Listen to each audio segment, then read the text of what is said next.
Coming up next on the Wet Fly Swing podcast. So like we kick off the ramp and Tim's like, all right, we're gonna start right here. Like there could be fish right here. And in my head, I'm like, oh my God, this is nerve wracking. Like everybody goes silent and they're just watching every cast. And I remember one of the camera guys from Buddies with Paul Bork that night, he's like, good job today, man. He's like, as soon as I saw you make your first cast, I knew we were going to be okay. You can cast. I'm like, you doubted me, you jerk. Like I was like hurt. I was like, you think I was going to roll up here and like not be able to do this? That was Joe Cermele with some behind the scenes of the making of Das Boat. Host of Meat Eater's Bent podcast and a brand new podcast upcoming. We're going to hear about it all today on The Swing. Welcome to the Wet Fly Swing Fly Fishing Show, where you discover tips, tricks, and tools from the leading names in fly fishing today. Hey, how's it going today? Thanks for stopping by the show. If you are new to the show, the best chance for you to get updated when we get the next episode going live is to just click that follow button if you're on Apple Podcasts. A little plus button right there. Follow that and you will get updated when we drop our next episode. Today's episode is sponsored by Range Meal Bars. Each Range bar packs 700 calories and easily fits into your pocket, backpack, or vest. Range only uses the highest quality ingredients, and they are the most convenient and compact way to get out the door and on the river. You can support this podcast and Range right now by heading over to wetflyswing.com/range, RANGE, a legitimate meal in your pocket. We're also sponsored by Drifthook, who has pre-packaged fly assortments for every stage of your fly fishing journey. Each kit is organized by species and includes instructional videos and easy-to-follow guides. From Euro nymphing to dry fly fishing, they take the guesswork out of fly selection so you can enjoy your time on the water. Check out Drifthook right now by heading over to wetflyswing.com/drifthook.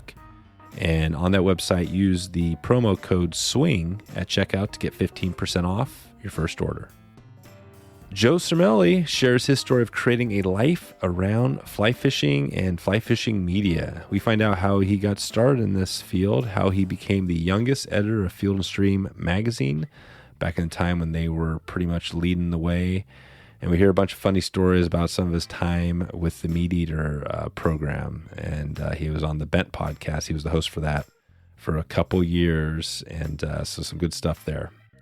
I'm not going to bore you with a lot of fluff here, so let's jump into this right now with Joe, and let's hear what he has to say. So without further ado, here we go. Joe Cermele.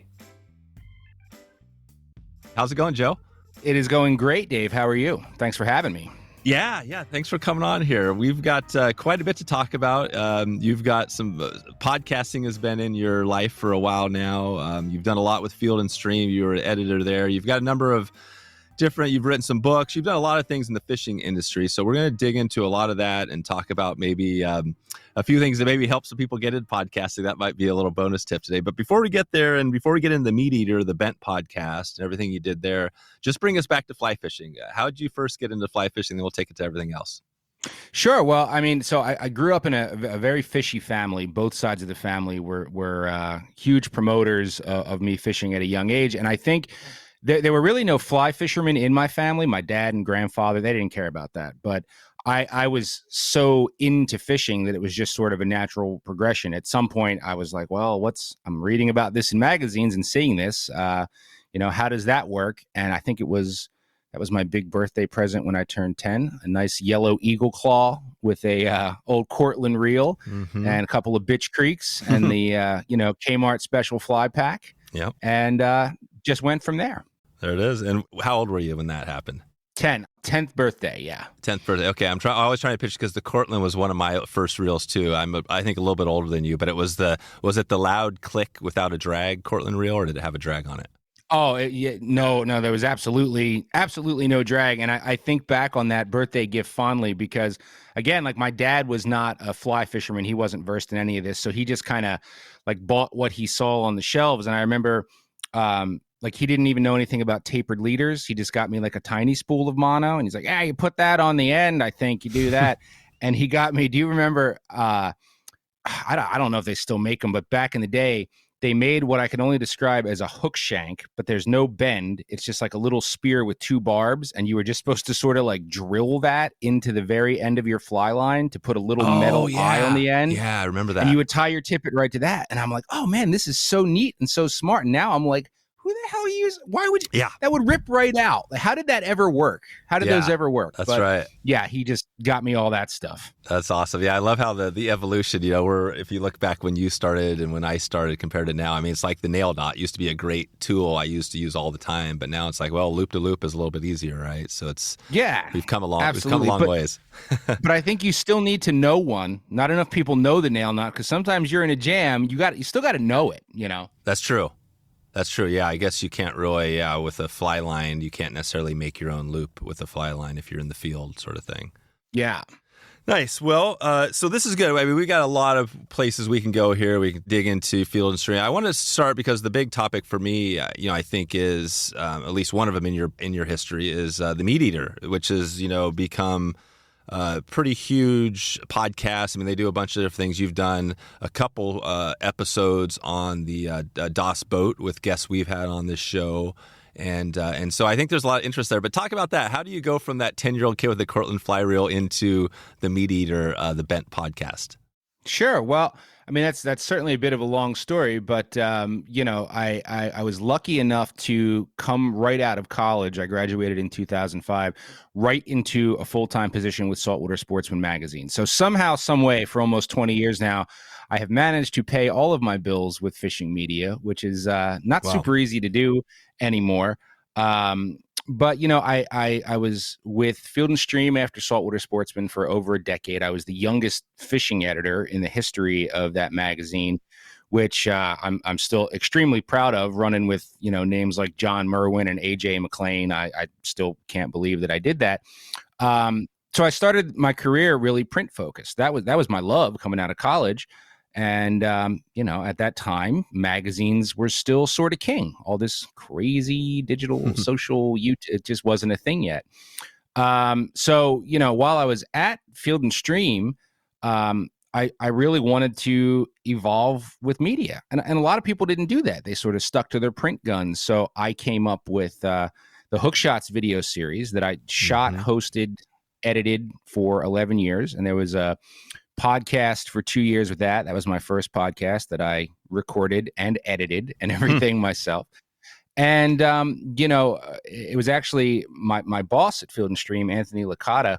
He was a huge fan of what I was doing. He kind of saw the direction media was going and was I think happy that there was, somebody within the organization who was on that track, because that kind of media was not the focus of Field and Stream at the time, right? It was still print. Well, he ended up leaving and going to Meat Eater, and wasn't long after that he gave me that call like, "Hey, you should come over to Meat Eater." And I was interested in that because while I always love print, I'm a writer first. No matter what I do, like I'm a writer first. That is my first love. I knew that Meat Eater they put that focus first and foremost on personality driven media. Like that's what they did better than anything and put the most love and attention into. So I jumped on that, and it was incredible 2 years. The amount that I learned there working with really professional people in the podcast and video scene was tremendous. But, and I have nothing but love for those guys. It was a great 2 years. But, after all that time, it's just really didn't become as fishing focused as I think it was supposed to. I mean, they're a hunting organization. That's what they do well. That's their people. So in the end, it wasn't quite the right home for me, but I wouldn't change anything for the world. I mean, it was incredible to work for them, even if only for a few years. Yeah. Yeah, that's awesome. No, I think I remember when I saw it first, the Bent podcast, and I think, we launched this back in 2017. And when did that launch? Bent would have been, well, I know it was August of 2020. I know because I also started that gig, went out to Montana for a week of onboarding to hang out with them. And literally I flew home on Friday and Monday was COVID lockdown. Oh, so wow. that was like, oh, he started a new job and now this. So it was a trying first few months there because of that. So yeah, August 2020. August 2020. Yeah. So, you know, a few years after we launched this, and I remember when it came out, I was like, oh, nice. This is great. Because Meat Eater, yeah, they've always been kind of basically killing it in the hunting space. But I figured, you know, if you get somebody like the Meat Eater to come in with the fishing, that's going to be good. And it was good. I mean, the episodes you guys had were interesting because it wasn't like necessarily tips and tricks. How would you describe, for those that haven't listened to the Bent podcast, how would you describe it? I would describe the Bent podcast as sort of like a 90s radio show. And of course, I have to give full credit to, so there were two co-hosts. It started with Miles Nolte, who's he's a big shot in the fly scene, very good friend of mine, and just an incredible writer. And we started Bent, and it was very fast and very segmented. So it might run an hour long, but you're not going to hear any one segment for more than, say, 10 minutes. A lot of times it was shorter than that, and it was very comedy driven. It was a great platform because it allowed us to sort of, this segment's not working, get rid of that, put something else in. And we tried to keep it light and we tried to keep it fast. At the same time, I will fully admit, and you'll understand because you have a podcast, what a lift. I mean, the only way to keep pace with something like Bent is to have two writers that are working like well-oiled machines. Yeah. So I am extremely proud of Bent. I don't think there will ever be another fishing podcast quite like Bent, but it was a monster of a lift to do that, to the point where I can't believe we even did it as long as we did. Because people just don't consider the back end. Yeah. I mean, they just and they shouldn't. They get the content and listen to it, but man, the behind the scenes on getting that show out the door week over week.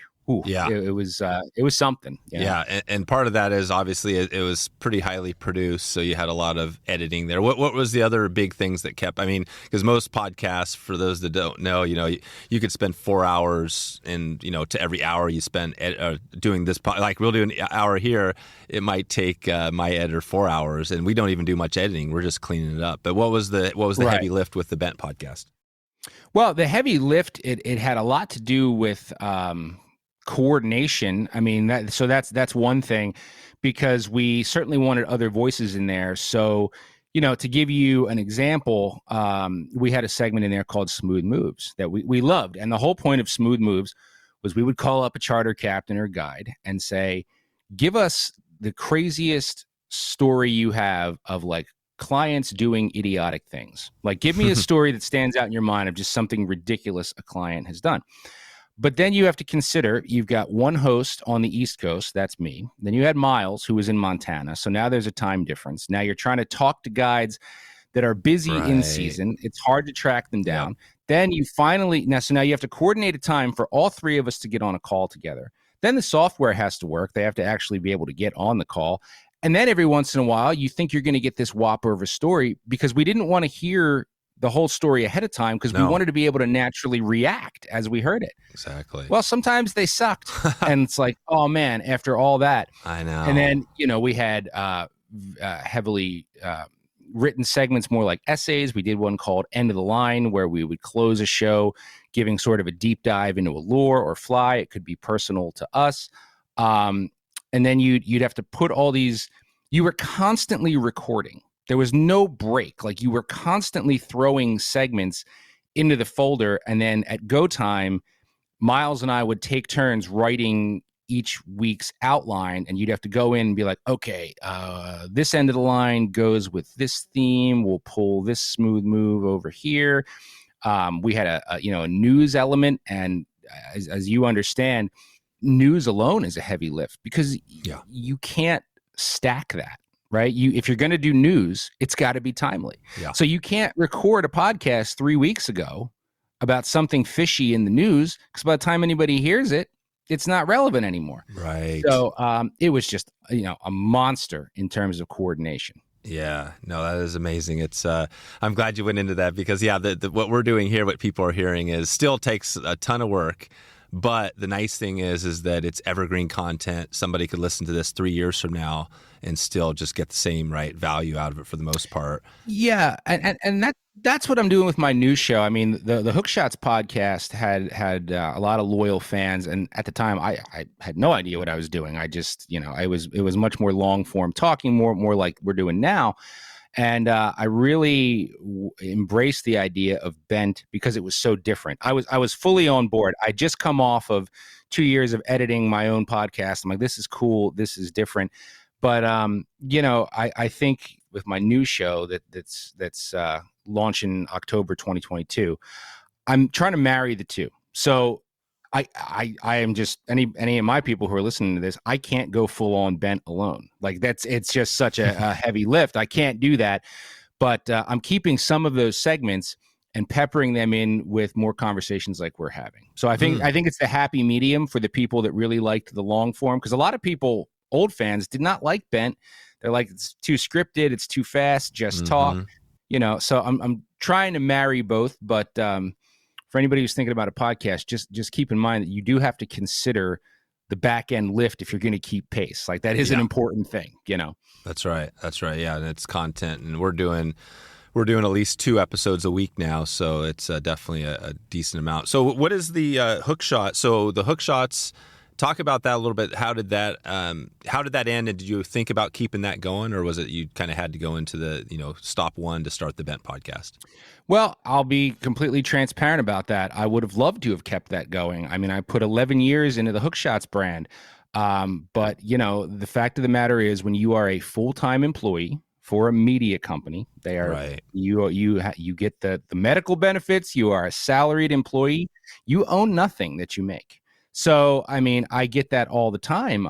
You bringing Hook Shots back? Is this going to be Bent 2.0? No, because I don't own any of that content or any of those names. Field and Stream owns the name Hook Shots. Right. Meat Eater owns the name Bent. Yeah. So, now I'm completely independent. I've started my own little company here. My new podcast is going to be called Cut and Retie. And, after all these years, I now own it and control it completely and can do what I want when I want. There's nobody to ask except myself. So, I would have loved to keep building off of Hook Shots. But I didn't own it, so that is something, anybody who's thinking about media in general. And I think on one hand, there's never been a better time, sort of power to the creators, because nowadays it's questionable whether you really need to be tied to a brand. Now, like in the early days of Hook Shots, we're going back to 2007, 2008. Absolutely, that show had more credibility because it had the Field and Stream name behind it. No regrets whatsoever there. But all these years later, things have changed so much that you can be successful without having a big brand behind you.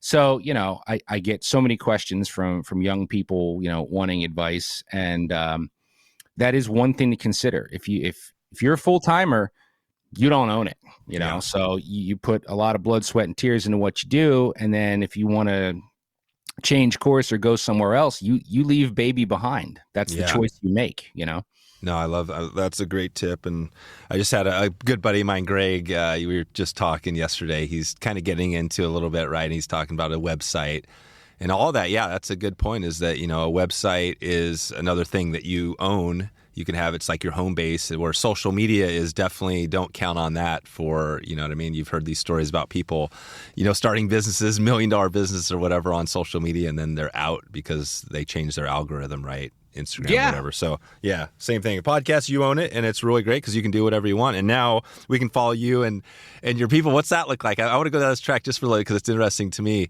So you have obviously a following through Field and Stream, all your years of doing this. How has that been, like, getting prepared for this, like trying to create a new audience or get some of your old audience? How's that been going for you? It's been great, and I'm really excited to start Cut and Retie because really, if you break down, it's like what am I really good at, right? And I think the answer to that is building community around what I do. So I'm not the Guggen Squad, man. I don't have millions of followers, but my people have always been extremely loyal. And I believe, like, it's a good point you made about social media. Anybody who puts all their eggs in a social media basket is kind of foolish, but you do have to be there. And at its core, social media was designed to be social. So, I answer every message. I love hearing from people. I like that. That is what drives me. I'm not a money driven guy, right? I am driven by engagement. And, one of the things that sort of brought a tear to my eye, like one of the things that made me really know I was doing something right, is that when I left Field and Stream and, brought Hook Shots to a close, we did a farewell podcast and, and all that stuff. Within a few days, somebody started a Hook Shots fan page. And they asked me, they said, "Are you cool?" And I said, "Yeah, absolutely." With a couple thousand people on it, so they could just so they had somewhere to hang out, because my pages for Hook Shots were a hub.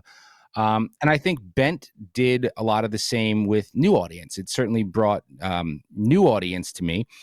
And because fishing media, let's call it like it is these days, it's very siloed.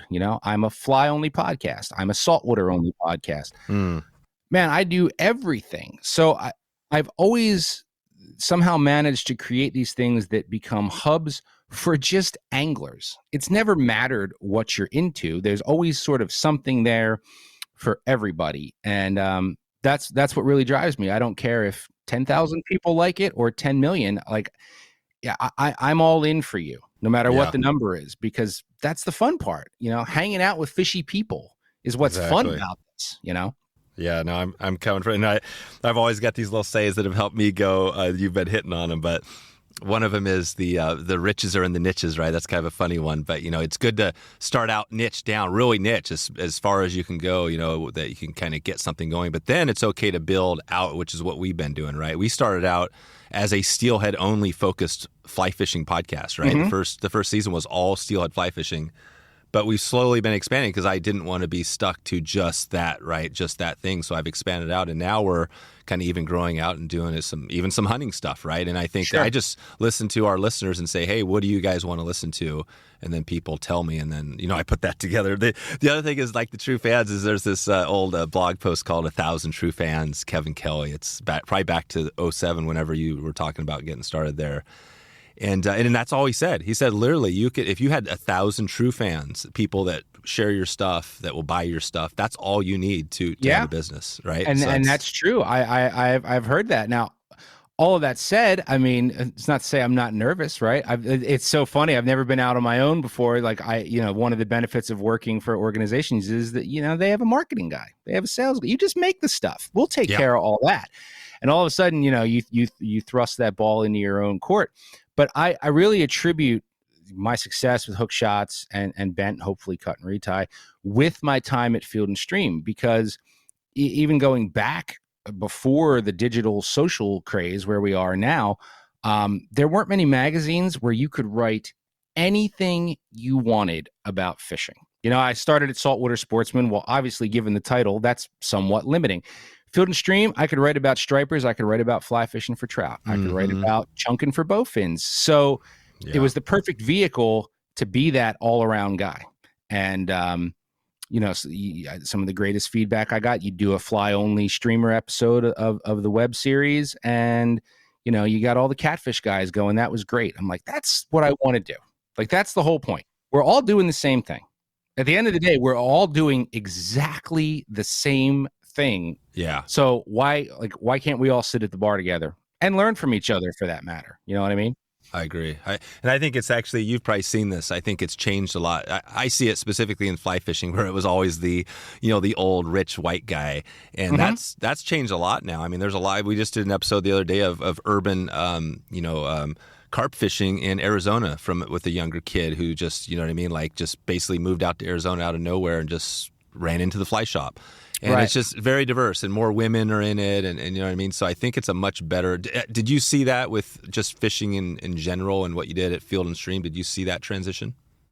I certainly did. And, it's funny because I'm turning 40 this year, and I certainly pay attention to modern media, and I see it a lot in fly. And I think it's so healthy where fly has gone. I mean, there's so much good stuff out there, and you could definitely tell that is drawing in that younger audience, you know, a lot more than it used to your point. But I'm not fooling myself. It's like when I was 25 and 26 years old, I was talking to 25 and 26-year-olds.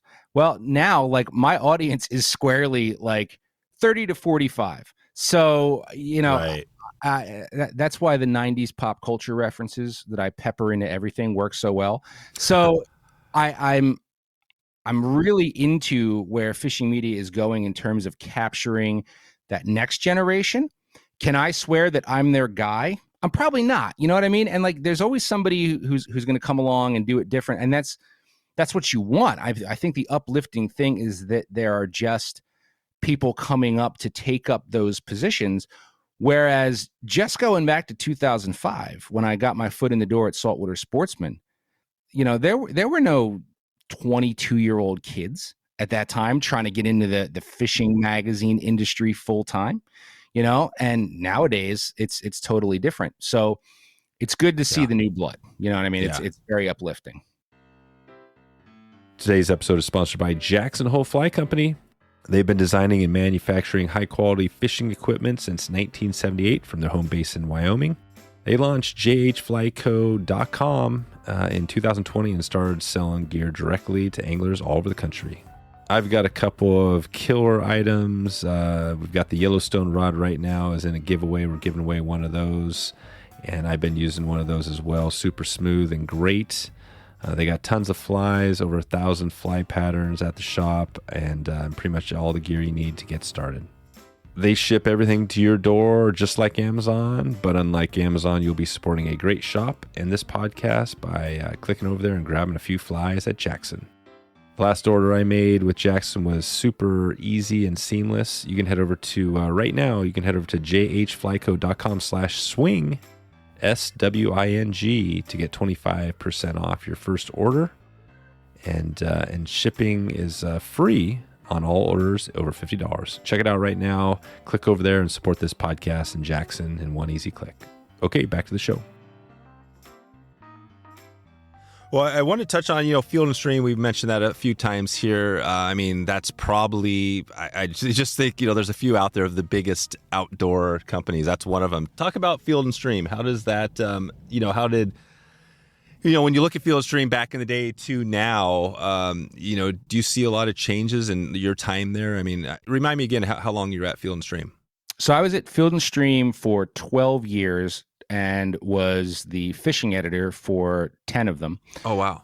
And then even towards the end of that, because Outdoor Life, which used to be their biggest competitor, many people don't realize they were actually sister publications. We all worked in the same office. Oh, wow. So yeah. I also pulled double duty as the fishing editor of Outdoor Life for the last 2 years of that tenure there. And, it's almost, it's a little hard for me to talk about where they were versus where they are now without sounding like a downer. But I mean, I also have to be honest. I mean, Field and Stream, that was the holy grail.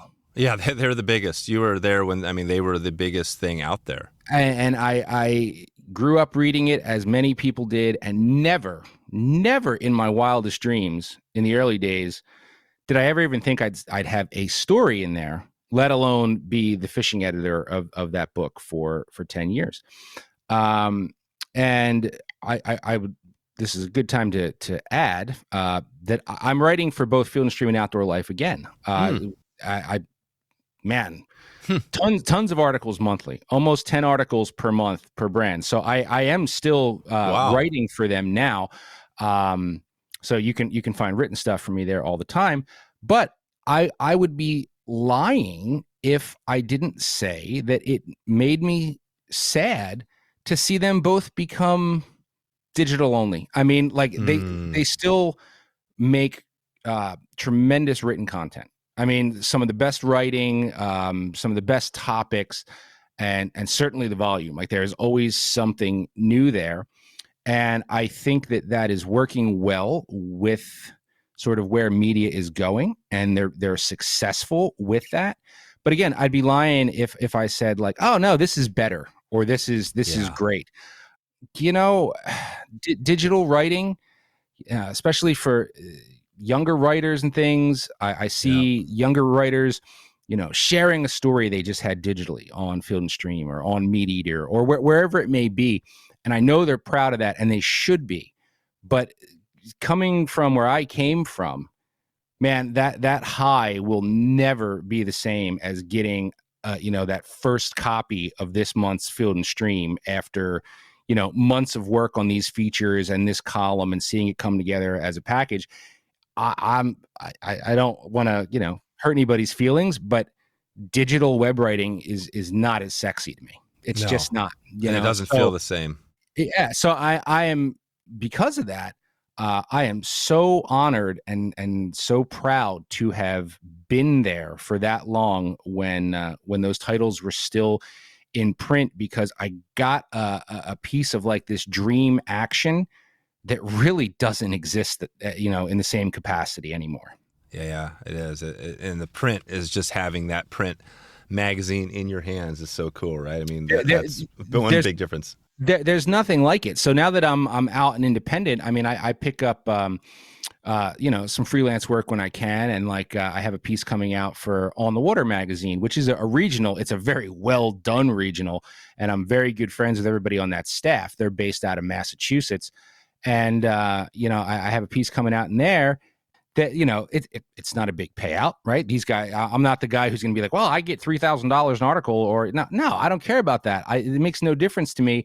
It's just, I'm so excited because I'm going to still hold that in my hand. Like, that means something to me. Like, just the fact that it is printed on a page, that's where I came from. You know what I mean? And, got to be there, I guess, as you could say, at the beginning of the end of peak for that scene, Right.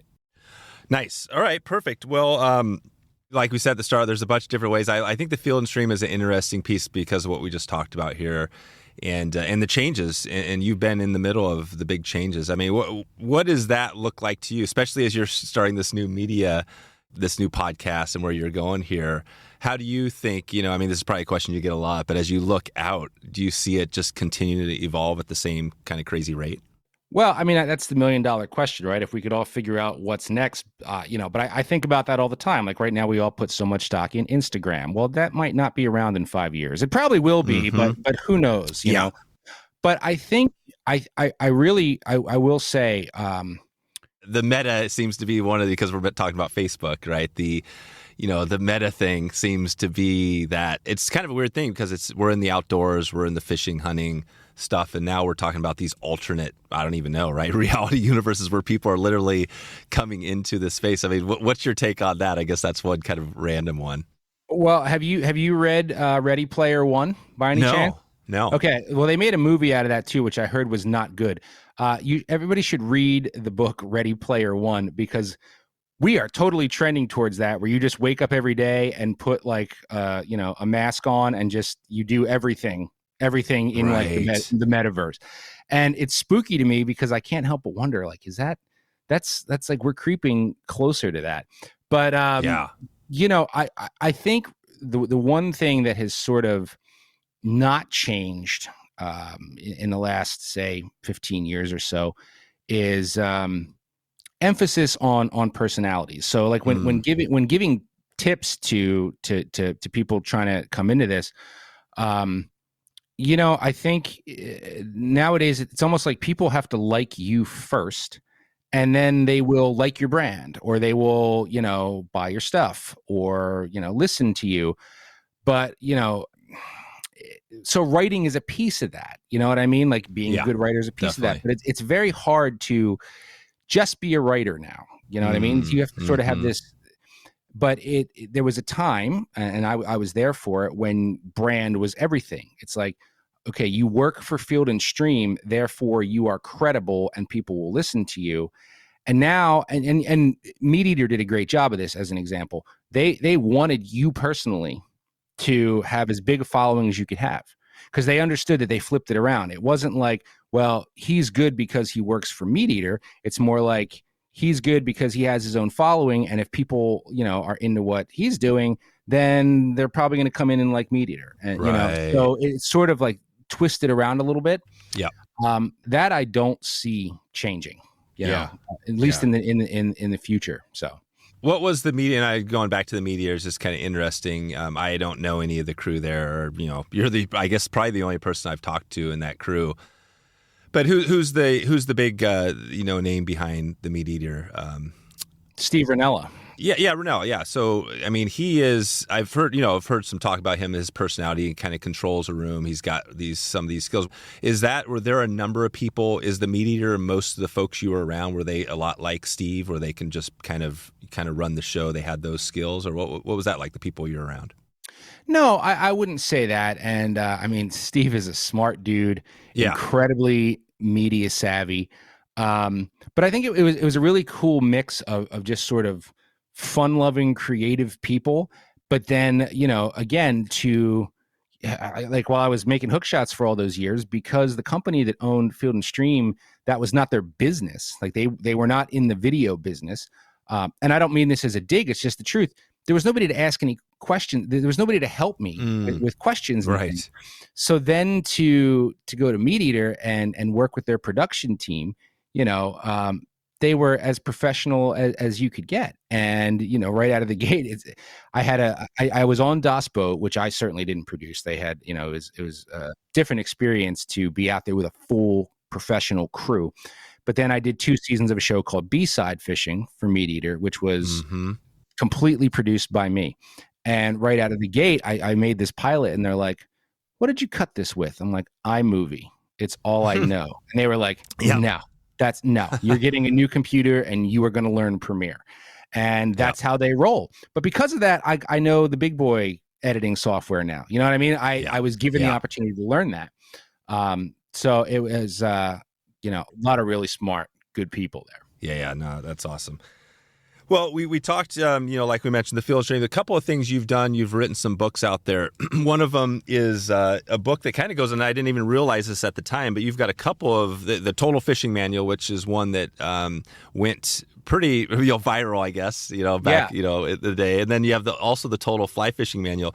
Talk about those 2 books, and you can pick one or the other, but just talk about how that idea came to be and what that process was like creating such, and then seeing the success of one of them. Well, that's actually a very funny story. The way they came about was Bonnier, which owned Field and Stream, bought Weldon Owen Publishing. So that publishing group came under the Bonnier umbrella. And it didn't take very long, for everybody to start working together. And the publisher came to us, and they're like, "Okay, we need some hunting and fishing books for Weldon Owen." So, my boss calls me in, and he's like, "You're gonna have to write a fishing book." And I'm like, "I don't want to. I don't feel like it. I don't want to." And in the beginning, they were sort of spinning it as like, "Well, this is part of your job now. You have to."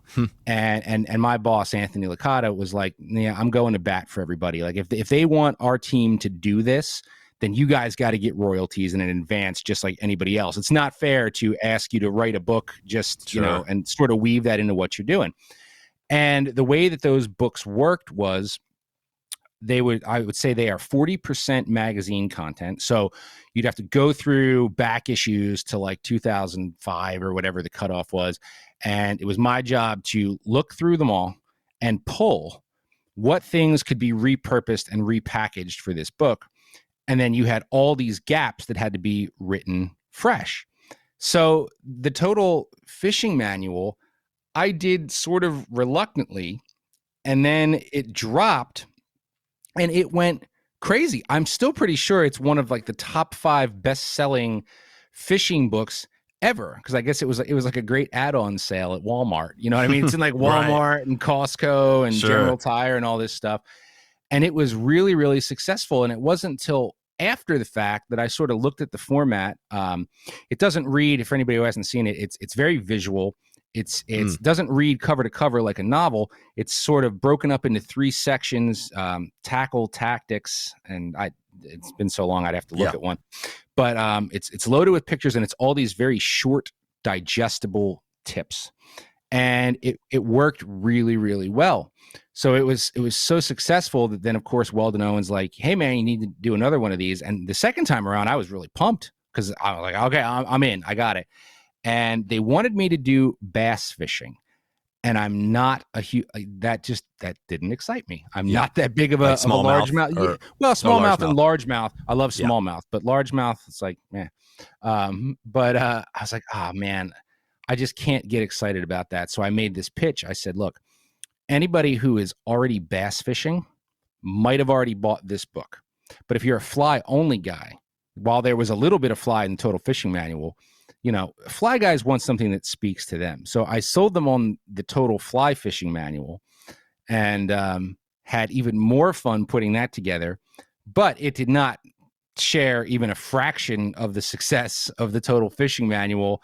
I guess because there was already just so much more fly literature out there that it didn't hit the same. Yeah. Because I joke about the add-on sale at Walmart, but I mean, that's what that book was perfect for. That was on end caps of the fishing section at Walmart and, and all these sort of random places. And it was just so visual. I think it was like a stocking stuffer almost, you know what I mean? People would just grab that thing. And I think there's been like 4 or 5 more editions. They changed one little thing and now it's like still going. Edition 12. As far as I know, it's still going. Yeah.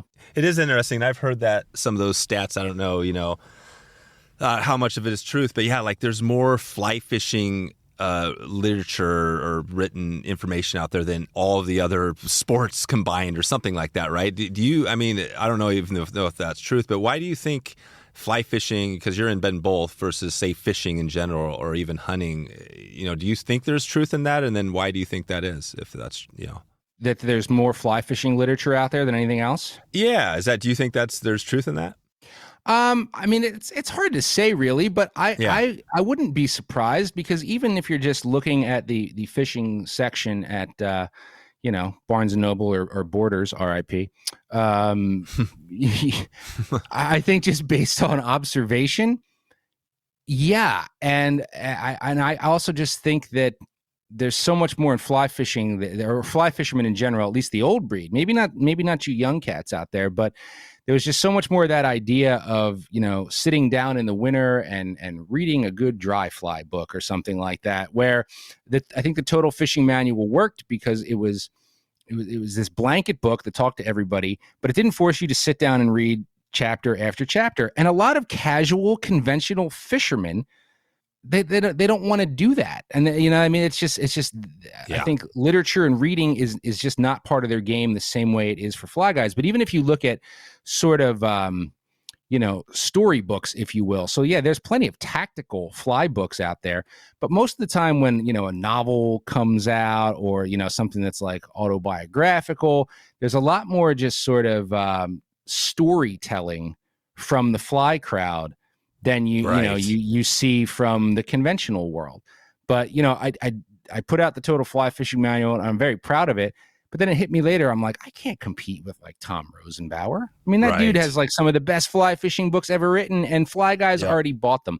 So, if you're starting a fly fishing anything, remember that's a very tough add-on sale at the Walmart. It doesn't work the same as the worm dunking book. So there's some good one. The other one that comes to my mind, is John Gierach, who we've had on the podcast. Sure, and he's just he's one of the best storytellers. He's a fly fisherman. Yeah. And that's the kind of literature I'm talking about. Like John's stuff, who is the conventional John Gierach? There really isn't one. There isn't. You know what I mean? It just... What about the hunters? What about the hunter? Oh, you don't know that space probably quite as well, but there must be something similar in hunting, but maybe not. Maybe. I really don't know. I used to do a fair amount of hunting in my younger days, and I just have fully devoted myself to the fish side. I just always felt like I didn't really have time to do both as passionately. So, I know a fair amount about the hunt side, I couldn't tell you who the John Garrick of hunting is. No, that's right. That's good.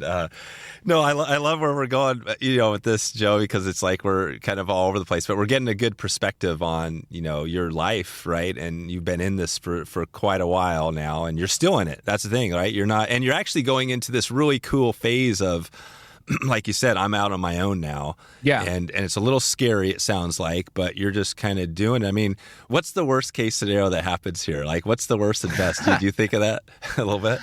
Yeah, I mean, it's either the coolest phase or the dumbest. I mean, we'll find out. But what's the worst case scenario? Really, I can't say like, well, we'll default on our mortgage. We won't. Yep. I'm smarter than that. There was a lot more planning than right. that. But I mean, what's the worst case scenario? Part of the reason why I think this is the right time to give it a shot is because I'm not 50 years old yet. I'm only 40. So if this fails, I've been around long enough that I would hope at least, I could land somewhere full time again, within fishing media.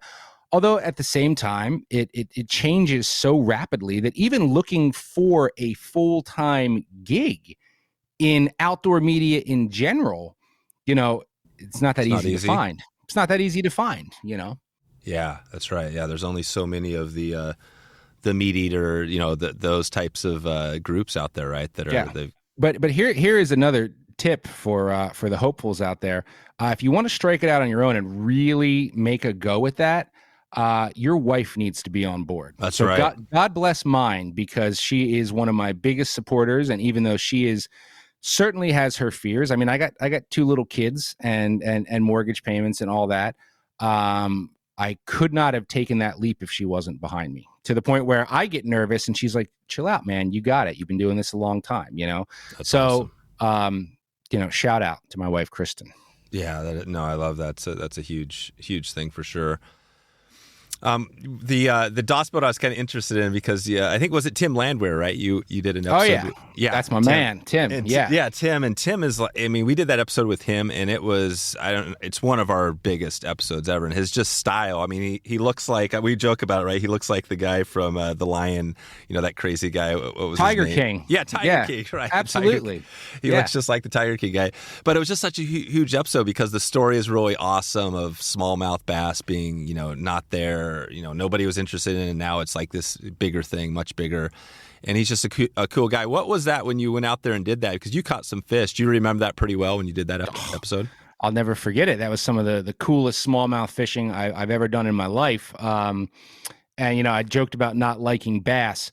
Largemouth, it's kind of like I really got to be in the mood. Smallmouth, I love dearly, but particularly moving water. So I live right on the Delaware River. I've been fishing moving water smallmouth my entire life. So to get a chance to go out there with Tim, that was some really eye-opening fishing. I mean, just the way that those fish set up and their size and the lack of pressure. And Tim was great. I've remained very good friends with Tim. Matter of fact, when Miles Nolte left Meat Eater, therefore leaving Bent as well, I had this weird interim where I needed guest co-hosts for entire episodes, and Tim was one of them, and he did a great job. Like, we had a really great time. But I mean, that was a great trip to Wisconsin, and it really came together well. It was also an eye-opening trip for me in the sense that I had gone. That was the first time I was on camera for something Meat Eater related, and prior to that, all I had known was hook shots where I had a camcorder and some GoPros. There was no camera guy. There was no sound guy. It was just me playing past the camera with whoever I was with. And that's what I was used to. So, we drop onto this river with Tim, and it's just he and I in the drift boat. And of course, like anything, the audience doesn't see the crew. It just looks like you and your buddy Tim out there having a good time. So meanwhile, behind us, the entire float are 3 other drift boats loaded with camera guys, loaded with audio guys, and I have never filmed and fished with an audience like that before in my life. So we kick off the ramp, and Tim's like, all right, we're gonna start right here. Like, there could be fish right here. And in my head, I'm like, oh my God, this is nerve-wracking. Like, everybody goes silent and they're just watching every cast, hoping that a smallmouth comes up and eats it, so they get the slow-mo. There's one guy on the popper, every single retrieve. I'm like, oh my God. And we ended up doing good, and it calmed down. We got what we needed. And I remember one of the camera guys from Buddies with Paul Bork that night, he's like, good job today, man. He's like, as soon as I saw you make your first cast, I knew we were going to be okay. You can cast. I'm like, nice. You doubted me, you jerk. Like I was like hurt. I was like, do you think I was going to roll up here and like not be able to do this? Right. But it was an interesting experience for sure. Wow. Yeah, that's cool. And that show, I'm not even sure I think it's still going, right? That was season 2 you guys did there? So there were 3 seasons altogether. That was, again, Miles Nolte came up with that show. Sadly, no, that DOS boat sort of ended, I think, with Miles and I departing. But I think there's some legacy there. People still talk about that show a lot. I thought the premise, which I can take no credit for, that was invented long before I got to Meat Eater. But then I actually hosted the entire last season in the Northeast. Oh, wow. Who was that? Do you remember who invented that idea of creating this boat, picking up a used boat and building it up? Oh, yeah. Miles Nolte, 100%. Oh, that was Miles. That was his baby. Yep. Mm-hmm. Oh, that's awesome. And Miles, it sounds like he was, still a friend of yours. Is he out there still doing some stuff? Well, yeah. Little spoiler alert. He's going to have a hand in my new podcast. However, not in a co-host role, but because he now lives in New Zealand. So he and his family moved from Montana to New Zealand. He's doing great, and we are still working together. And he's also doing a little bit of work with Squala. So, Squala, okay, perfect. Yeah, I mean, it sounds like over the time, obviously, you're going to run into some people that influenced you and helped you. Do you look back and just say, "Hey, I was lucky I had all these mentors along the way," or what's that look like when you kind of think of your past influences? 100%. And, people ask all the time, like, well, how do I get to where you were? How does this work? And it's funny because I grew up playing in bands, right? And nice. The fun part of the playing in a band, it wasn't the music, it was the whole package. It was making the shirts, making the flyers, trying to book gigs, trying to record demos. I loved the entirety of it. And the similarities between sort of making it in a band and making it in fishing media, it's uncanny. And it was a lot of foots in the right doors with the right people at the right time. And from the very, and I won't rattle all of them off, but I started with a local magazine called New Jersey Angler. I reached out; they wanted nothing to do with me because they didn't understand how internships worked or what I wanted. And it was a professor at the school I went to who finally called, and so then he explained it, and those guys gave me a shot, and I started there. And then a guy by the name of Jerry Betchy, who's a veteran in outdoor writing, he ended up with my portfolio. And then he brought me into Saltwater Sportsman when David DiBenedetto, who wrote the book On the Run, which is one of my favorite books, was the editor-in-chief. I mean, those guys really reared me. They threw me into the fire. It wasn't like, oh, okay, new guy, sweep the floor. It was like, no, we're giving you this section in the magazine. Don't blow it. And it was like, nice. Oh, damn. And I joke about the first feature I ever had in Saltwater Sportsman right out of college. I mean, I could not have been more green. They said, here's what we want you to do. Fly down to Miami and then fish from Key Largo to Key West by yourself. And you can't spend more than $150 a day to eat, sleep, or fish. Now, I have never been to the Keys in my life. I know nothing about the Florida Keys. And I was super nervous, flying down there with, every kind of rod known to man because I couldn't hire guides, couldn't do this, couldn't do that. And, you come to find out later they had a good laugh because budgets were so much better then. Print was still raging and there was sort of play money that they did the math and they gave me the budget and they're like, well, if he totally blows it, it's not like breaking us. Like, so what? So we eat a couple grand, like not a big deal. But I didn't blow it. The story came out great. And I think the nowadays, again, getting back to the way it worked in the print world versus now digital, where everything is kind of more about, volume than anything else, more stories. It'd be very rare, if not impossible, for a young person to even be given an opportunity like that again. Time is money. You know what I mean? Nobody has any throwaway money. Every dollar has to go towards something. But I came into that era when they could say, well, if this kid blows it and comes back with nothing, we gave him a shot. Yeah. So Wow. there were so many people along the way that I consider mentors, right from the start.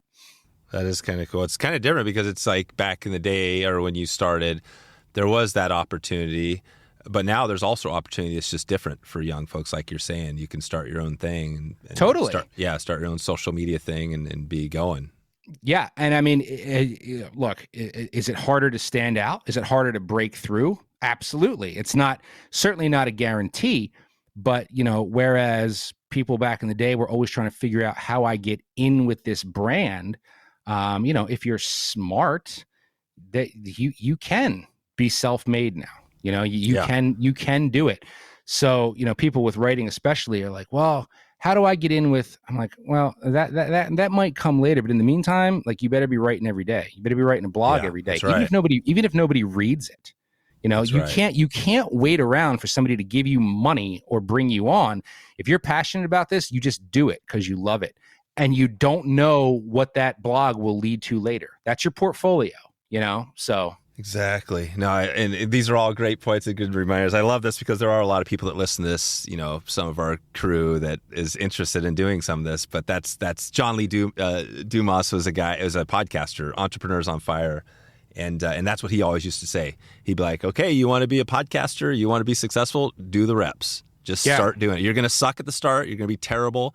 But over time, it's that body of work that creates, right? And then you look back, and then it's 5 years later, and like, wow, okay, I did suck then, but now I've done something, right? Yeah, dude. And I've turned out every week. I've been here every week producing content. And there you go. Like, what is the number one thing? I don't care if it's a video series, if it's a blog, if it's a podcast. People are like, what's the secret? And I say, it's consistency. Yeah. If you tell somebody you're going to get a new show every Friday, don't miss, because once you miss one, it's like, oh, sorry, no show this week. And you trail off, you're not going to make it. And consistency, almost in a way, like you were just saying, beats quality. So like some of those shows can be dogs, man. Like I'm not kidding myself with the new show. Like, some are going to be better. Like, that's just, you don't know how your guest is going to talk. Some are going to be amazing. Some are going to be less so. But what matters is when I tell you there's going to be one every single Friday, there's going to be one there. That is how you win. If you trail off, or you're always waiting for like this killer guest, you're going to fail, because people want repetition. That's what matters. Today's episode is sponsored by FishHound Expeditions, who puts together these great Alaskan wilderness trips for this trip of a lifetime. This is not a lodge style trip. This is not driving in the car. These are remote backcountry float trips where you're going to be chasing monster rainbows, likely some salmon, char. There's a Dolly Varden. There are grayling, if you haven't caught a grayling, just all sorts of fish, and they're all super aggressive, and you get it all in one shot. We've had a number of guests who've noted that life is short and you can't wait. You never know what's going to happen. So if you've been thinking about Alaska, this is the trip for you. You got to check it out. Adam has been on a couple of times now. He shared some of his passion, his story about how he had been wanting to put together this, essentially this outfitter package in this business for quite a while. And he's done it now, and he's knocked it out of the park. We had a great time on our last trip with him. And I'm hoping to get out there again next year. If you want to check out Adam and support this podcast and FishHound, you can head over to wetflyswing.com/FishHound right now. Find out what they have going, what they have available for this next season. That's FishHound, FishHound. Okay, back to the show. I want to touch on just quickly, the saltwater stuff is interesting because that is a big, it's becoming even bigger, and there's just so many species. What is the one, there's always a species that comes up that's kind of the one, but if you had to say this is the species, I can only fish for this one saltwater fish, what is it for you? Striped bass, 100%. Oh, wow. Striped bass. So not tarpon. No, man, I've caught very few tarpon I've caught them, but again, considering where I live, I'm in Bucks County, PA, right across the river from Jersey. I grew up in Jersey, so I grew up salty, man. The beach is less than an hour away. In fact, the fall run with false albacore and stripers is raging right now. Yeah, but that's just the hometown favorite. That's your home water. Now, I love tarpon. And it's funny because I have a replica of like an 8-footer hanging in my home office here, which my wife hates. Like, it is like, she's like, that belongs in a seafood restaurant, not here. And it weighed 200 pounds. I caught it in Costa Rica, not on fly, but still. And as soon as I was done, I was like, you know what? Don't ever need to do that again. Give me 30 to 60 pounders on a fly rod any day. So, I mean, yeah, they're badass fish, but stripers is like in the blood, you know? Yeah, it's stripers. Yeah, and we've done some striper stuff, and it sounds amazing. Nice. Well, we're kind of, we've kind of been picking off, your career here a little bit. What have we missed? Have we missed anything along the way? Have we kind of touched on most of the stuff that's kind of influenced and created what you've, basically created your media over the years? Yeah, no, I think we've kind of covered it all. And again, I just would stress that I'm really excited, as maybe it sounds petty to some people, I'm really excited to have the control with this next chapter. I think that's the most exciting aspect of it. Because you often find that you have so many ideas that you just can't get to light for one reason or another. So I wake up every day jotting notes and brimming with little things, big things that, will come after this podcast launches and Cut and Retie sort of, reestablishes, so I'm nervous, but I am more excited than nervous about this next chapter. Gotcha. And is on the new podcast, is it going to be a mix between, you may have said this, but a mix between like interview and just kind of solo shows? I don't anticipate doing anything completely solo. I do like to have a guest.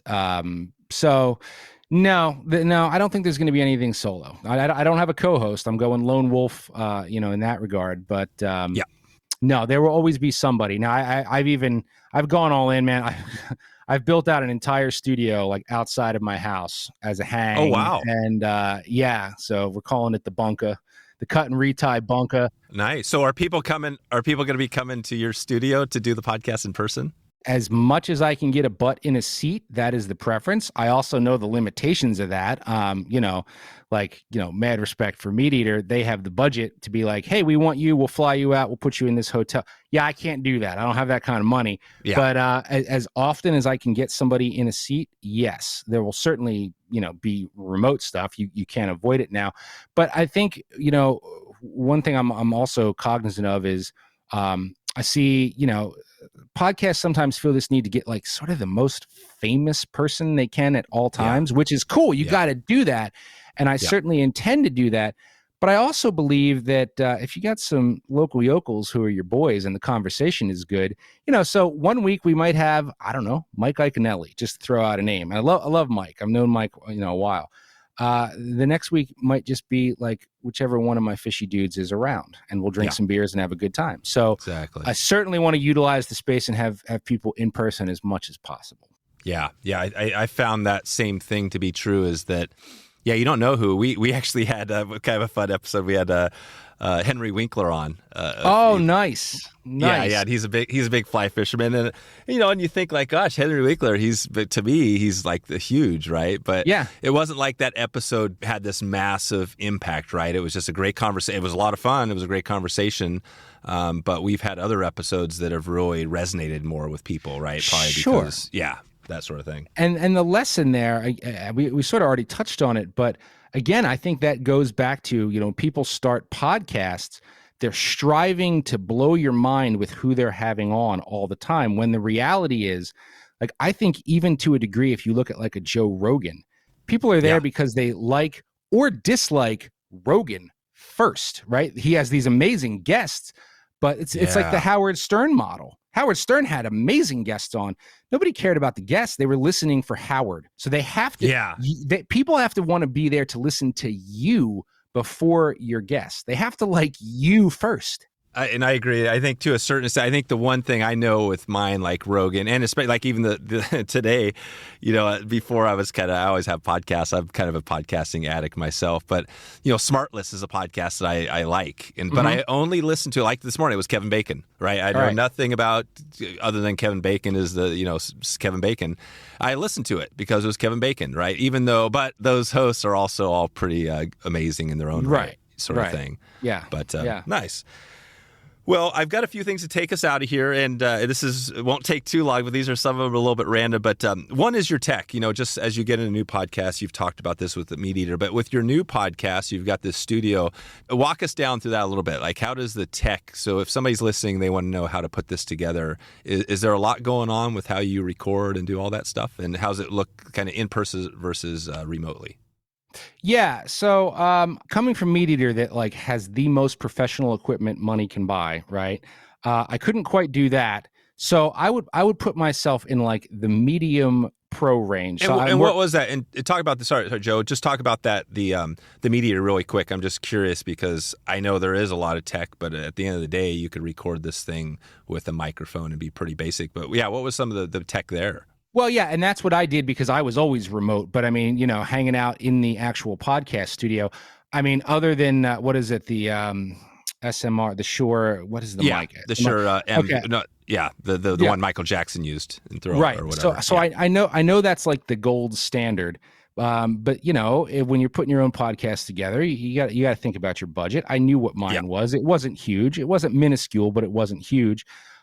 Like their board and on all that, I couldn't tell you what. I don't know the specifics of that. Yeah. But you know, I recorded Bent for a year and a half with the Rode Procaster mic, which got recommended to me by the guys at Meat Eater. Sure. And you know, I think there's a lesson here too, in that people get nuts about this stuff, and I maintain that as long as it doesn't sound like total trash, if you're engaging, you got them. I never had a single person once ever in my career write in and be like, your podcast sounds like crap. No. You know, and the Hookshots one did. I didn't know what I was doing then. That was totally off the cuff, right? Yeah. But again, so you know, that was in my range. So I got myself 4 new Rode Procasters, you know, set up a table with the booms. So you got your Rodecaster Pro. That's your board is the Rodecaster Pro. And that is my board, and that was recommended to me by my new editor, Mike Peterson, who's a great dude, very smart, and I'm pleased with it. And really, for anybody getting into this, that's not $20,000 worth of equipment. Like it's not $700. It's not cheap, but it's not outrageous. And so far, I'm very happy with it. Yeah, I love it. I think that's, again, one of these things that's amazing. And you see it even with COVID. It really threw this out there where you had the news, right? The famous news people like were at home doing stuff, right? So it was kind of, now it's like people are just really used to it. They were already, but now, as long, like you said, as long as your audio isn't distracting, you know, it's going to be good to go. And I will say the Shure MV7 is another one by Shure that's a great microphone that doesn't cost the other one, the $1,000, and it's still great. In fact, you can get a microphone for under $100 that pretty, you know, is pretty much a studio mic. So it's pretty, these days it's awesome. Well, working with true audiophiles at Meat Eater was funny because the first mic I ever bought was like that Audio Technica, you know, USB mic. Yep. And I like did all this research for the Hookshots podcast and like thought I really figured my stuff out, and nobody ever complained. But then when I started doing Bent, occasionally I would need to record somebody else. I needed a backup mic, so that's what I would use. And even though it sounded okay to me, one of the editors was like, dude, did you record that guy on a potato? I'm like, come on, man. Like, it wasn't that bad. So, you know, people get nuts about that stuff. And I will also say one thing I have learned, having that Rode board, you can run your computer into it. So if you are recording somebody digitally, whether that be through Squadcast or Zoom or whatever, you have so much more control over their levels and things. I think you can make the remote stuff sound a little bit better. And then it's also a double backup, because how many times do your Squadcasts and Riversides and Zooms cut out or whatever? So you have that file plus on your board, man, backup, double backups, everything. Yep. Everything. That's right. You know, that's right. I always have backups. Yeah, that's the worst case when you get done with an episode and you look down and you forgot to press record. Has that ever happened to you over the years? Dave, you name the ridiculousness. It has happened to me. You know what I mean? Like burning out drives after a shoot and losing everything, not pushing record. Like, all of it. You've done it all. I jump on podcasts now and like, you know, these dudes will be having like technical difficulties or somebody's muted and they're like, oh my God, I'm so sorry. I'm so embarrassed. I'm like, why? Yeah. You think this stuff doesn't happen to me? Like, you know, all the time. Yeah, that's right. Nice. Well, we're going to, like I said, a couple of random ones here. So the podcasting thing for me, I've got tons of podcasts in my queue. I'm not sure if are you a big podcast listener? To be honest, I'm not really. And I get into them on the occasion that I'm like on a long car drive or something right now. Yeah. For me, it's I want to be.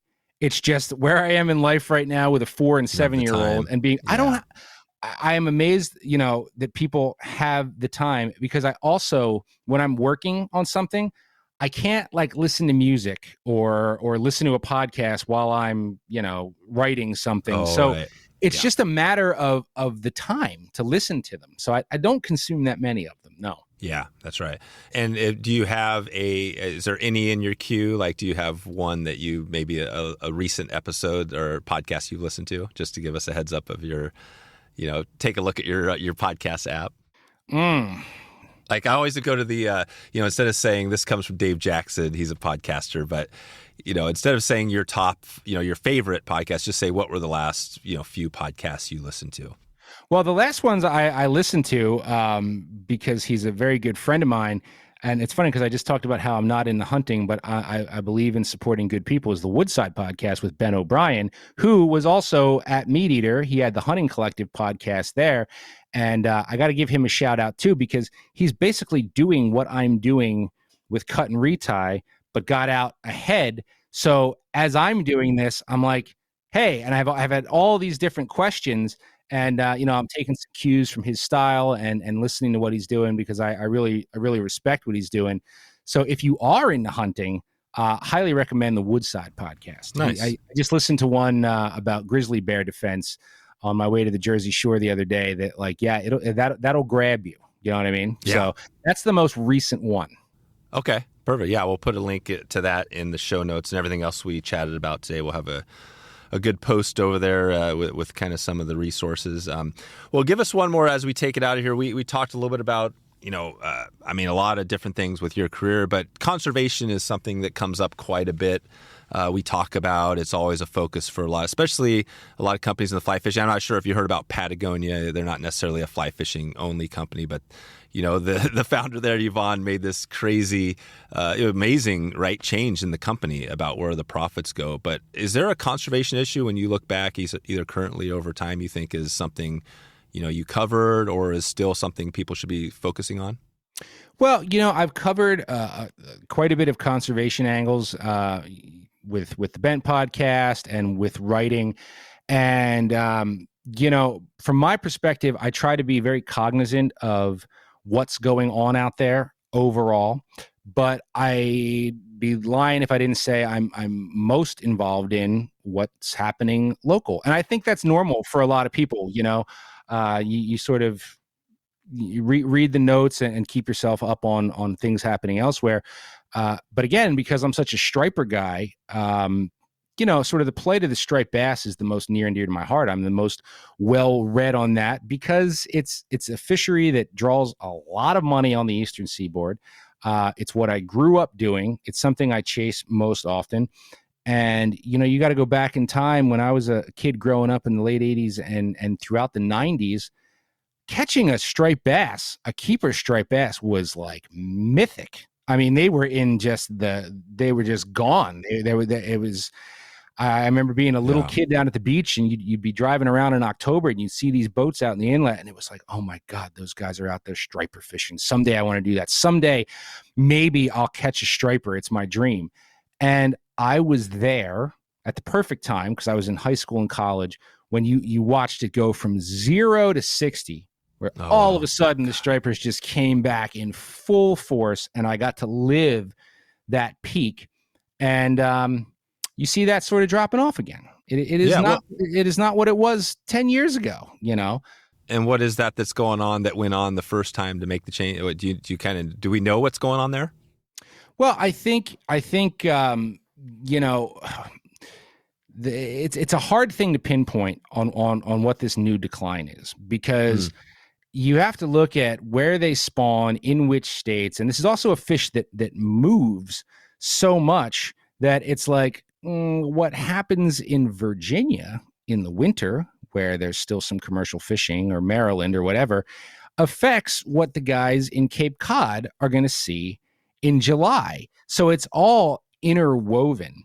I was just out striper fishing, the day before we recorded this. And, you're looking at a coastline where the bunker, the menhaden, are so thick you could walk across them. And, everybody is catching bass, and they're all 35 pounds or better. Jeez. But what happens is you get these snapshots of that. You might see that in a given piece of coastline where I live for a few days, and then it's a dead zone for a while. So you still get these glimpses, these windows of this amazing action, and people point the finger at all kinds of things. Part of the rebound of the fish was definitely a cracking down on the menhaden fisheries, commercial fisheries, because they would come in with vacuum boats and suck them up for omega-3. Well, I mean, that's such a key forage. I mean, that's such an oil protein rich bait fish, and now there are still some, commercial fishing issues guys would like to see go away. I also think that you can't discredit the idea of environmental change. I've said this before, and it's like beating a dead horse, but it's true. You read the classic striper books. Well, they summer in Maine and they follow the coast down, and in the fall they're in New York. Okay, yeah, that's what they did. It's what they used to do when things were right, but they don't read the book. So, I mean, there's been tagging evidence where stripers have been radio tagged, and they end up summering 80 miles offshore in the tuna canyons. Or you have guys that go out in November and December, they're out tuna fishing 30 miles offshore, and it's just wave after wave of giant stripers. So that fish by the book is supposed to be in the surf right now, real close to the beach. But if the food's out there or the temperature, so I'm not really giving you an answer here. Because I don't think anybody can put their finger on exactly what it is, but it is noticeable. It is noticeable. You really cherish the good days, because the idea of, used to be, well, from about Halloween to Christmas, you'll find them somewhere. Not anymore. So. Yeah, no, and part of it is probably a little bit of everything. And, out here I'm out west, and the steelhead numbers, obviously fluctuate like everything. But we had a guest on recently that talked about, there's this doom and gloom right now about it. Like, oh man, the steelhead are disappearing. They're gone forever. But I had this guest that went on, he talked about the numbers up in the Skeena, specifically up in BC. Right. And how back in, say, 97 was the worst run in history back in that day. And then 98 was like one of the biggest runs the next year. So trying to look, it's hard because then you have climate change you factor in there, and nobody quite knows what's going on there. But I don't know. I think there's natural fluctuations, and I think that's part of the deal, right? Yeah, I mean, in any given fishery, and you bring up steelhead, we covered that a fair amount on Bent. Miles took the reins on that a little more than I did, because he's from the West too. He's a little bit more versed in it. But like, your steelhead are our stripers. I see so many similarities in the conversations that happen there. But it's tough with conservation sometimes, because it's, in a way, it's sort of like politics, where I shy away from going on deep dives into the things that I'm not really familiar with, because you're reading, this perspective from this organization or these results from this study. Yeah. And without having a complete picture of every side, you piss people off doing that. You get in trouble because they're like, well, but what? So, but I see a lot of similarities there. And with any downturn in fisheries, you'll have the guys who will just tell you, well, it's purely cyclical. I don't think anything is purely cyclical right now, because there's too many other factors. But that also could be an element. There's, you know what I mean? Like, there's nothing to say that things can't flip around unexpectedly. So, it's just, it's a very hard thing to really drill down on. It's kind of weird. I think just the day and age we're in, the politics, it's very, political, right? Even conservation issues have become very political. And I guess that's just the time we're in. And maybe it's always been like that. I don't know. Well, that, and everybody wants an answer right now. And I see what happens, with the striper scene in particular. And I've certainly experienced it. Places that I grew up surf fishing, when way before I had a boat, way before I was in the industry. I mean, the amount of college classes I skipped because I fished all night, nice. And it's like, well, we used to go to Allenhurst Jetty and catch 20, and now we don't catch anything there. Well, Okay. But just because you're not catching them where you did 5 years ago doesn't necessarily mean it's because like there aren't any anymore. Things change and they might not just show up there anymore. So there's also that element of just because they're not where you want them to be or where you had them for 6 years in a row. Yeah. Doesn't necessarily mean it's because the numbers are devastatingly low, and that speaks to like the offshore run. Those fish follow bait off the tip of Montauk. They pass New Jersey on the outside where you can't legally fish for them. These things happen. Yeah, I love that. No, it reminds me, just as we take it out here, my dad was it's funny because we elk hunted and deer hunted. And we had a place that back in the elk hunting days, I mean, man, there was elk everywhere. It was great. But then it slowly dissipated. Eventually it got to the point where we didn't see any elk. Right. And we had elk camp. So we'd go back and, and my dad always complained, it was like, oh, this and that. But really, I mean, it could be just as simple as you're talking. I mean, the animals moved and they go to a different area and it's not necessarily like the collapse of the population or somebody screwed up. And the funny thing is now where we deer hunt, we've never seen elk. And now, like this year, we saw 2 herds of elk out in a place where we never saw elk for like 30 years. There you go. Right? So that's probably making up for it. It's nature, man. There's no rules, Awesome, Joe. Well, this has been a lot of fun. I think we'll send everybody out to, I guess, the cut and retie, right? That's your big thing you got coming here, the next focus here. Yeah, and that will be on any platform you want it to be on. Like, there's always that random dude that's like, "Is it on this one?" I'm like, "Oh God, You're like the only person that listens to it there." But okay, but no, I'm kidding.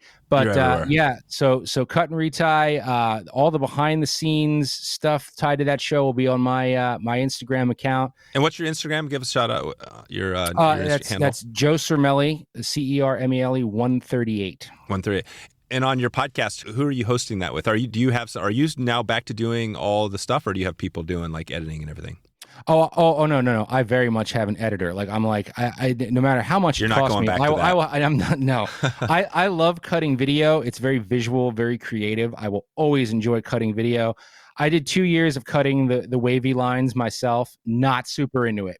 So after working with such a tremendous editor, Phil Taylor at Meat Eater for 2 years.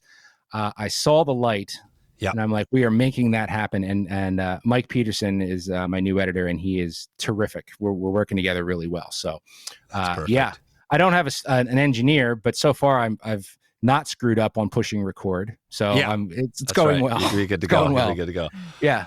Awesome, Joe. Well, thanks again for the chat here. This has been a lot of fun getting the background and, just getting to know what you've done. I mean, I think it's probably a lot of people here probably are getting some inspiration to realize, and then also I love the fact that, like we said, you're jumping into this new venture at a kind of, not quite middle age, right? Do you consider yourself, this is the middle age crisis time or not quite yet?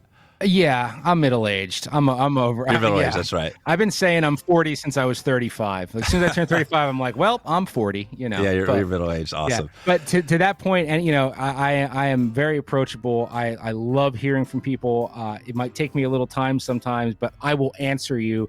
So anybody out there with any questions about anything for that matter, don't be shy. I love hearing from you guys. Awesome. All right, thanks a lot, Joe. Looking forward to keeping in touch with you. Appreciate it, Dave. This was a good time, man.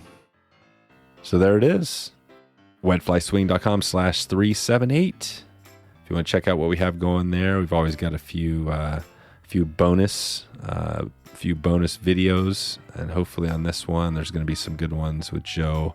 I think that episode of Das Boat with Tim Landwehr would be a good one to have in there to check out. I want to remind you before we get out of here, we've already launched the fly fishing school program that we have going. And this program is pretty cool. We're actually hooking up with guests we've had on this podcast, some pretty big names, some people you've heard, and we are putting together trips where we're connecting them with you.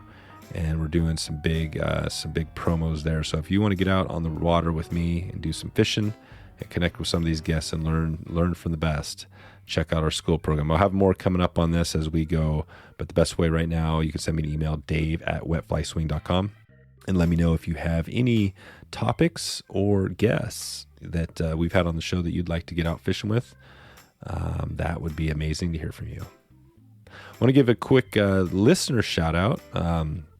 Logjam Productions on Instagram. Cam was our videographer on the Alaska trip, and and he's connected with the FishHound crew. So Cam, just want to give you a shout out here and recognize your efforts. Definitely appreciate what you're doing out there and all the hard work. I know winter's coming and you're locking down things, getting ready for the cold. So definitely have a good time this winter, but looking forward to keeping in touch with you. And if you get a chance, you want to check out Cam's work, head over to Log Jam Productions on Instagram. All right, we're going to bust out here and get on to the next one. We got a big week coming up. Trying to set some of these weeks. The next one is going to be a monster week, so stay tuned for that. If you get a chance, you can check with me, like I said, anytime on social media, Wet Fly Swing, and I would love to connect with you on one of these trips. We got these schools coming. If you want to get on the water, I would love to see you on the water, and that would be amazing. All right, it is getting late, so I'm right now hoping if you're listening in the evening, I want to say I hope you have a great evening tonight, and I hope you have a greater morning if you're listening in the morning, and if it's afternoon, I hope you have a great afternoon and day. Looking forward to keeping in touch with you, and I will talk to you soon. Thanks for listening to the Wet Fly Swing Fly Fishing Show. For notes and links from this episode, visit wetflyswing.com.